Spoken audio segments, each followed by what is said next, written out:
Capgirem Calella irromp en l'escena política municipal com una alternativa rupturista que vol fer de l'Ajuntament el mur de defensa dels drets de les classes populars, una proposta de trencament de les estructures actuals que posi fi als privilegis i permeti exercir, sense matisos, una democràcia participativa real i amb total transparència. Va ser la carta de presentació de la plataforma que, impulsada des de la CUP Calella, celebrarà en les properes setmanes diverses assemblees per decidir i tancar la seva candidatura a les eleccions municipals del 24 de maig. Des de la CUP som d'alguna manera els promotors, no? I avui doncs, ens hem encarregat una mica de posar aquesta primera pedra, però som conscients doncs, que és una feina, no sé, d'alguna manera ja els de la CUP ho diem sempre, no? Que ho volem tot, no? Doncs ho continuem volent tot i veiem doncs, que també tenim certes limitacions.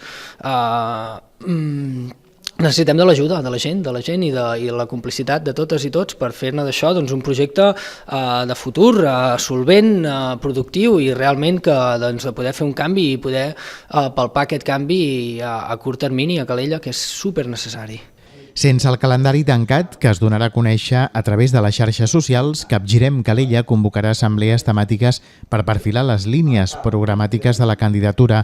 Deixen oberta la definició del nom o les sigles amb les que concorreran i també les persones que en formaran part.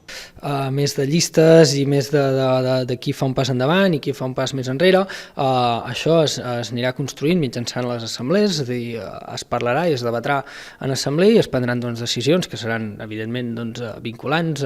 El líder d'aquest projecte polític doncs, és molt de base i és molt transversal i no hi haurà una cara. Si ara em preguntes que el cartell de Capgirem no tindrà mai la cara del cap de llista, que és com això no passarà mai segur.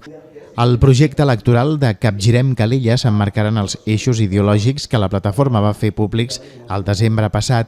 Marquen així els límits on es mourà la seva idea transformadora i rupturista que diuen trencarà amb les situacions anòmales que s'estan produint i de les quals en responsabilitzen el govern municipal de Convergència i Unió. De la seva gestió a l'Ajuntament de Calella en critiquen la privatització dels serveis públics, el control dels espais i la perversió del concepte de participació ciutadana.